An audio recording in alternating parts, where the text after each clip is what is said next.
maka ada 4 sikap, termasuk 4 hikmah yang bisa kita hadirkan di tengah kondisi kita yang sulit. Jadi kalau kita bandingkan ujian kita hari ini dibanding Ibrahim, jauh apa enggak? Jauh. Lantas apa yang mau kita keluhkan hari ini? Mohon maaf, Ustaz sangat sadar sekali hidup stres, uang habis dan segala macam. Demi Allah, ujian kita yang terasa berat gak ada bandingannya dibanding ujian Nabi Ibrahim alaihissalam.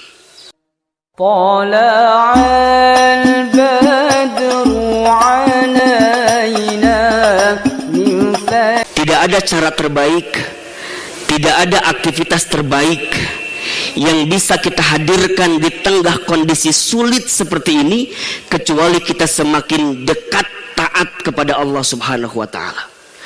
Sesulit apapun kehidupan kita, sesulit apapun keadaan kita, seterbatas apapun yang nampak dalam kehidupan kita, kalau sudah dengan Allah, maka sesuatu itu akan menjadi mudah. Innama amruhu idza arada syai'an ayyaqula lahu kun fayakun. Setiap perkara, kalau Allah yang sudah ingin, kalau Allah yang sudah mau, kalau Allah yang sudah pengen, sesulit apapun, sesusah apapun, maka Allah tinggal berikan jalan kepadanya. Kun fayakun, jadi maka jadilah. Maka mohon maaf lahir dan batin, ayah bunda jamaah yang dirahmati Allah, yang seringkali membuat masalah itu berat bukan masalahnya, yang membuat situasi itu sulit bukan situasinya, tapi yang membuat masalah berat, situasi sulit, karena kita menghadapinya tidak melibatkan Allah di dalamnya. Kita terlalu pede dengan kemampuan kita, kita terlalu yakin dengan kapasitas kita. Padahal demi Allah, la haula wala quwata illa billahil aliyyil azim. Tidak ada daya upaya, tidak ada kekuatan yang bisa menolong kita kecuali Allah Subhanahu wa taala. Maka oleh karena itu, pagi hari ini kita semua hadir ke tempat ini, duduk, kemudian tadi sholat, dan hari ini kita mendengar juga khutbah. Mudah-mudahan ini cara kita untuk memohon pertolongan dari Allah Subhanahu wa taala di tengah kondisi kita yang saat ini kita hadapi. Hadirin yang dirahmati Allah, Allahu akbar, Allahu akbar, Allahu akbar walillahil hamd. Bicara tentang Idul Adha yang seringkali kita sebut juga dengan Idul Kurban, maka tidak akan pernah lepas dari historical filosofi kisah teladan Nabiullah kekasih Allah Nabi Ibrahim alaihissalam bersama dengan keluarganya. Dalam hal ini adalah putranya Nabiullah Ismail alaihissalam. Maka kalau kita bicara tentang sosok yang bernama Nabi Ibrahim, maka kita bisa melihat bagaimana teladan hidupnya dalam menyikapi setiap rentetan ujian yang menerpa dalam kehidupannya. Seseorang itu makin kuat imannya, makin berat ujiannya. Saya ulangi, seseorang itu makin kuat imannya, makin berat ujiannya. Maka itulah yang kemudian membuat Nabi Ibrahim alaihissalam disebut sebagai ayahnya atau bapaknya para nabi, bahkan disebut sebagai Khalilullah, kekasih Allah, bahkan disebut sebagai uswah, teladan, contoh yang baik dalam Al-Quran. Kenapa? Karena ujian yang kemudian Allah hadirkan dalam kehidupannya, yang nanti tentu dengan ujian itu kita harus lihat sikap apa yang Nabi Ibrahim lakukan terhadap ujian sehingga Nabi Ibrahim bisa naik derajat dari ujian yang Allah hadirkan. Sekarang kita absen dulu. Apa ujian yang menerpa Nabi Ibrahim alaihissalam, agar kita mohon maaf yang hadir di sini, ayah, bunda, bapak, ibu, teman-teman sekalian, yang barangkali pagi hari ini ada yang merasa sedang diuji, yang pagi hari ini yang ada sedang merasa punya persoalan, maka mohon maaf, kalau boleh kita bandingkan dengan ujian Nabi Ibrahim rasanya ujian kita nggak ada apa-apanya. Ustadz Hilman, apa ujian yang menerpa Nabi Ibrahim? Pertama, saat Nabi Ibrahim hidup, Nabi Ibrahim itu resah dengan keadaan umatnya, yang pada saat itu Nabi Ibrahim meyakini tidak ada Tuhan selain Allah. Maka terazam dalam hatinya, terpatri dalam kehidupannya, tidak ada Tuhan selain Allah. Tapi apa yang terjadi? Pemahaman itulah yang kemudian awalnya terus menerus secara berkala ujian menerpa. Pertama, ujian datang dari ayahnya bernama Azar.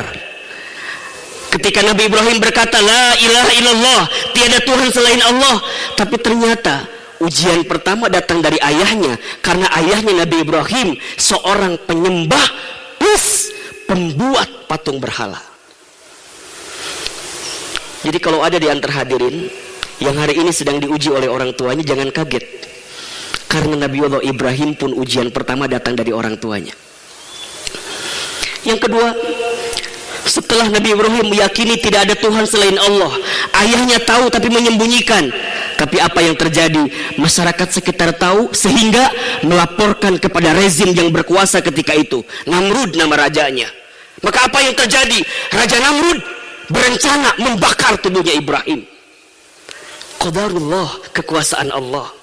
Ketika tubuh Ibrahim sudah disiapkan di tengah api yang membara, api tidak bisa membakar tubuhnya, menjadi dingin rasa api itu. Walaupun penguasa itu zalim, rezim itu zalim, karena dia yakin di hatinya, dalam kehidupannya, la ilaha illallah, tiada Tuhan selain Allah. Apakah ujian berhenti? Tidak. Nabi Ibrahim kemudian punya seorang istri bernama Sarah yang cantiknya luar biasa. Disebutkan dalam sejarah, seandainya pria menatap wajahnya Sarah, maka pasti tergoda dan terpesona ketika melihat wajahnya Sarah itu. Maka apa yang terjadi? Raja Mesir kemudian menggoda Sarah. Punya istri yang cantik, punya istri yang menawan, mempesona, diuji dengan istrinya. Setelah itu kemudian Ibrahim diusir bersama Sarah sambil diberi seorang pembantu khadimah bernama Hajar.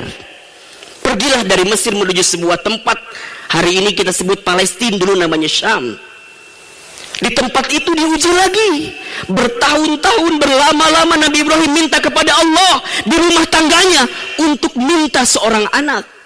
Bahkan doanya diabadikan dalam Al-Quran, Rabbi habli minas salihin, Rabbi habli minas salihin, Rabbi habli minas salihin. Minta. Apakah ujian berhenti? Tidak. Allah berikan kabar, fabasyarnahum bigulamin halim. Wahai Ibrahim, aku kabarkan kepadamu, engkau akan punya seorang anak halim yang lembut. Lahirlah Ismail. Tapi apa yang terjadi? Ketika lahir Ismail dari rahim Hajar, Sarah cemburu. Kemudian Sarah minta kepada Ibrahim untuk kemudian menjauhkan Hajar bersama Ismail dari pandangannya. Maka anak yang bertahun-tahun ditunggu dibawa oleh Ibrahim bersama Hajar ke sebuah tempat, biwadin ghairi dijar'in inda baitikal muharram, ke sebuah tempat yang jauh. Bahkan disebutkan dalam tarikh, tempat itu jangankan manusia hidup, hewan pun gak mau tinggal di sana, tumbuhan pun gak mau tumbuh di sana. Hari ini namanya Mekah. Dibawalah ke sana. Tapi apa perintah Allah? Ibrahim, engkau hanya bertugas mengantarkan Hajar, tinggalkan Hajar. Allahu Akbar. Bertahun-tahun menanti datangnya seorang anak. Anak itu lahir, tapi minta dipisahkan.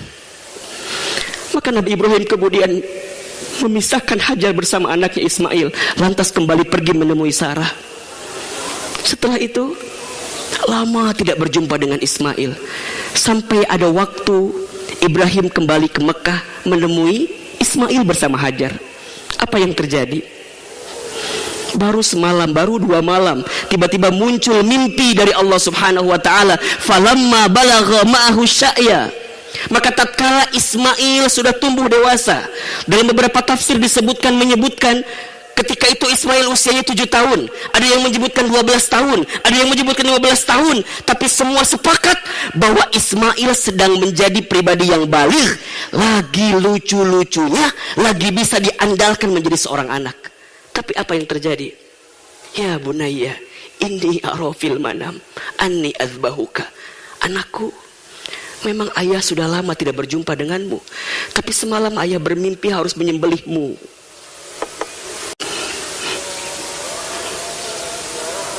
Fangdur mada taro. Anakku, apa pendapatmu kira-kira? Seorang ayah yang baik nih, di rumah tangga, di keluarga, kalau ada kemauan maka dia akan bertanya kepada anaknya, Fangdur mada taro. Ismail, kira-kira apa pendapatmu tentang mimpi ayah ini? Apa jawaban Ismail? Begitu solehnya Ismail, maka menjawab, ya abatif almatu umar satajiduni insyaallah minas sabirin. Ayahku, lakukan saja apa yang Allah perintahkan kepadamu, maka niscaya aku berharap menjadi orang-orang yang sabar. Dan apa yang terjadi? Ibrahim gak pikir panjang, Ismail gak pikir panjang, lepas kepemilikannya, lepas keinginannya, lepas genggamannya, lepas kemauannya, lepas. Ketika Allah meminta, ketika Allah memanggil, ketika Allah memohon, ketika Allah ingin, maka semua milik Allah dan akan kembali kepada Allah. Maka diserahkanlah kepada Allah. Bertahun-tahun menunggu, bertahun-tahun menanti, sudah lama gak ketemu, sekali ketemu diperintahkan menyembelih.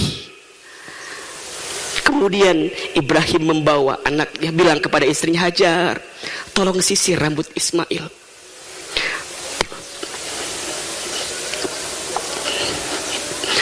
Tolong pakaikan pakaian terbaik untuk Ismail. Tolong beri makan dulu Ismail. Hajar kemudian bertanya, hendak dibawa kemana anak kita wahai suamiku?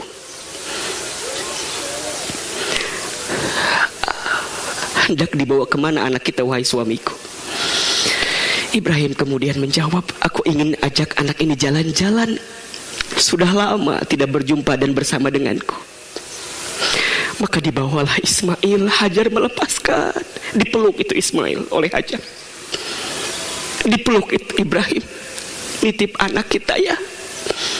Mungkin kalau bahasa kita, nitip anak kita ya Pak, nitip anak kita ya Mas. Dari kecil saya urus sendirian, kata Hajar barangkali begitu. Maka dilepaslah. Tapi apa yang terjadi? Ketika sudah siap semua sembelihannya, sudah siap semua pisaunya, sudah siap batunya, kemudian Allah mengganti Ismail dengan ghanam, dengan kambing, dengan domba. Karena pada saat itu Allah bukan meminta Ismail untuk dibunuh. Allah hanya ingin ngetes ketauhidan Ismail, ketauhidan Ibrahim dalam kehidupannya. Maka pertanyaan selanjutnya adalah, Ustadz Hilman, apa yang membuat Nabi Ibrahim itu sampai disebut Khalilullah, sampai disebut dengan kekasih Allah, sampai disebut sebagai orang bapaknya di antara bapaknya para nabi? Setidaknya ada 4 hikmah yang kalau kita semua warga BCC Bukit Simanggu City, kita semua ingin masuk level setidaknya mendekati Ibrahim, maka ada 4 sikap, termasuk 4 hikmah yang bisa kita hadirkan di tengah kondisi kita yang sulit. Jadi kalau kita bandingkan ujian kita hari ini dibanding Ibrahim, jauh apa enggak? Jauh. Lantas apa yang mau kita keluhkan hari ini? Mohon maaf, Ustaz sangat sadar sekali di tengah pandemi ini mungkin ada di antara perusahaannya yang omsetnya menurun. Mungkin ada yang dirumahkan, ada yang di PHK. Barangkali mohon maaf mungkin ibunda semua sibuk karena anak-anaknya nggak bisa sekolah dengan cara yang normal. Sekarang harus daring, stres Ustaz. Stres, hidup stres, uang habis dan segala macam. Demi Allah, ujian kita yang terasa berat gak ada bandingannya dibanding ujian Nabi Ibrahim alaihissalam. Bahkan disebutkan kata Ibnu Qayyim al-Jauziyah, kalau kita membandingkan ujian kita dengan para nabi, maka ujian kita tidak ada seujung kuku pun bandingannya dibanding para nabi. Apakah kita harus mengeluh? Harus gelisah? Harus kecewa? Maka ini momentum, Idul Adha ini momentum. Ustadz, apa yang kita harus hadirkan? 4 hikmah ini. Pertama, kesabaran. sabar, wasta'inu bis-sabri was-shalah, dan minta tolonglah kepada Allah dengan sabar dan salat. Makna sabar, apa itu sabar? Sabar itu bukan pasrah. Sabar itu bukan berdiam diri, tapi sabar itu ikhtiar terbaik, memilih langkah yang diridhoi oleh Allah Subhanahu wa taala. Hari ini ayah bunda menggunakan masker, ini bentuk kesabaran, menjaga protokol kesehatan. Ikhtiar silakan, tapi ingat protokol kesehatan. Karena mohon maaf, di tengah pandemi kemarin, bahkan mungkin sampai saat ini, kita melihat ada dua ekstrim berpikir seseorang. Yang pertama ada ekstrim kanan, yang kedua ada ekstrim kiri. Siapa itu Ustadz? Ekstrim kanan, dia yang menyepelekan. Udah, mati gimana Tuhan? Sudah diatur, udah, gak usah takut, udah, gak boleh. Orang beriman tuh gak seperti itu. Dan juga ekstrim kiri nggak seperti itu, nggak takut berlebihan, enggak. Orang beriman tuh proporsional, sabar. Dia melangkah, dia meniti harinya, menggunakan apa? Bentuk kesabarannya kepada Allah Subhanahu wa taala. Maka lihat, sabar tuh nanti kata Imam Ghazali ada 3. 1, as-sabru min ta'atillah, sabar dalam ketaatan kepada Allah. 2, as-sabru an tarkil ma'asi, sabar dalam meninggalkan maksiat. Dan yang ketiga, as-sabru min musibatillah, sabar dengan setiap musibah. Rumusnya, kita tidak akan pernah sabar menghadapi musibah kalau kita nggak taat, kalau kita nggak meninggalkan maksiat. Itu rumusnya. Kenapa Nabi Ibrahim kuat dibakar oleh api? Hati-hati. Bukan hebatnya tubuh Ibrahim. Ibrahim manusia biasa. Tapi kenapa api tidak bisa membakar tubuhnya? Karena dalam dirinya ada kesabaran dan ketaatan yang luar biasa di hadapan Allah. Itu. Karena kalau kita percaya Ibrahim tidak terbakar, dalam konteks Ibrahim kuat, jadi keliru kita. Yang membuat kuat, yang membuat hebat karena ketaatannya kepada Allah. Maka rumusnya, orang makin taat kepada Allah, makin dekat dengan Allah, maka makin kuat dia menjalani kehidupannya. Yang pertama, kesabaran. Tidak ada langkah terbaik menyikapi setiap kesulitan kita kecuali dengan sabar. Sabar. Ustadz, apakah sabar ada batasnya? Tidak ada. Yang membatasi sabar adalah kita sendiri. Maka lihat dalam Al-Quran, kalimat syukur dengan kalimat sabar itu sesuatu yang tidak bisa dipisahkan. Bahkan dalam hadis dikatakan ajaban li amril mu'min, sungguh menakjubkan keadaan orang beriman. Kenapa? Inna amruhu kullahu khair, setiap perkaranya baik. Kenapa? Karena saat dia diberikan kebahagiaan dia bersyukur, saat diberikan kesedihan, kesulitan, musibah, maka dia bersabar. Ustadz, sudah 4 bulan Ustadz, sudah 5 bulan Ustadz, gini-gini terus Ustadz. Sabar, badai pasti berlalu, semua pasti akan selesai. Yang Allah lihat dari ujian itu bukan ujiannya, mohon maaf. Alladzi khalaqal mauta wal hayata liyabluwakum ayyukum ahsanu amala wa huwal azizul ghafur. Perhatikan kalimatnya. Dialah Allah yang menciptakan kematian dan kehidupan. Pertanyaannya, kenapa di sana Allah menyebutkan maut dulu baru kemudian hidup? Dalam beberapa tafsir disebutkan maut itu menggambarkan kesedihan, hayat itu mengadakan tentang kebaikan. Kita itu kadang-kadang seringkali nggak kuat dengan ujian Allah, bukan bentuk yang membahagiakan, tapi bentuk yang menyulitkan. Padahal dua-duanya ujian. Sehat, ujian. Sakit, ujian. Kaya, ujian. Miskin, ujian. Punya pekerjaan, ujian. Nganggur, ujian. Sebelum menikah, ujian. Setelah menikah, ujian. Wa nabluukum bisyarri wal khairi fitnah. Memang ujian begitu. Tapi kadang kita itu seringkali nggak kuat ketika diuji dengan yang sulit-sulit. Makanya apa kata Allah? Alladzi khalaqal mauta wal hayata liyabluwakum. Sebagai ujian untuk kamu sekalian. Tapi apa yang Allah lihat? Ayyukum ahsanu amala. Siapa di antara kamu yang paling baik sikapnya? Kalau ayah bunda, bapak ibu ikutan tes, ada soal.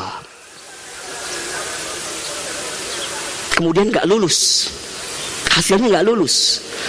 Sekarang saya mau tanya, yang salah soalnya atau jawabannya? Jawabannya. Gak mungkin soal itu salah, jawaban kita yang salah.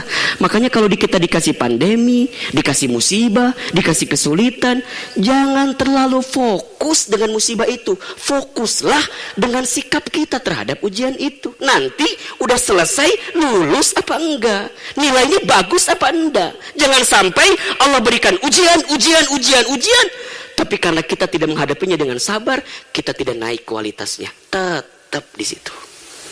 Maka pertama, sabar. Hari ini, alhamdulillah, semua menggunakan protokol kesehatan, jaga jarak. Ini bentuk kesabaran kita. Yang kedua, nilainya adalah ketauhidan. Tidak ada tempat,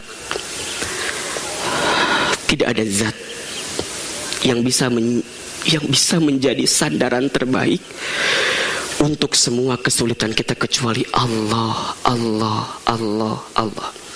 Lebih baik kehilangan sesuatu karena Allah daripada kehilangan Allah karena sesuatu. Rasa-rasanya kita hari ini masih menjadikan makhluk sebagai sandaran utama kita. Bapak yang bekerja masih ngerasa bahwa kantor kita lah yang memberikan segalanya. Bapak yang berbisnis, yang berusaha masih merasa bahwa usaha kita lah yang menjadi Tuhan sebenarnya. Padahal bukan. Itu hanyalah wasilah saja. Hasbunallah wa ni'mal wakil, ni'mal maula wa ni'man nasir. Tauhid. Maka Allah hadirkan tidak membuat kita semakin yakin dengan Allah. Maka butuh cara apa lagi yang Allah harus hadirkan kepada kita? Kalau dengan segala bentuk kesulitan tidak membuat kita semakin taat dengan Allah, maka butuh cara apa lagi? Maka di hati ini hilangkan kalimat lain kecuali la ilaha illallah. Bukankah kita lahir pertama kali diazankan Allahu Akbar, Allahu Akbar? Bukankah saat kita wafat ingin yang keluar kalimatnya la ilaha illallah? Bahkankah sebelum kita dikuburkan yang keluar kalimatnya yang juga dan diperdengarkan di telinga kita adalah kalimat Allahu Akbar, Allahu Akbar? Kalimat tauhid. Tauhid. Dan yang membuat kenapa Ismail yakin, kenapa Hajar yakin, kenapa Ibrahim yakin, tauhid. Allah dulu, Allah lagi Allah, Allah terus. Catat baik-baik. Jangan pernah terlalu bersandar kepada selain Allah. Karena saat engkau bersandar kepada selain Allah, siap-siap kita akan kecewa dibuatnya.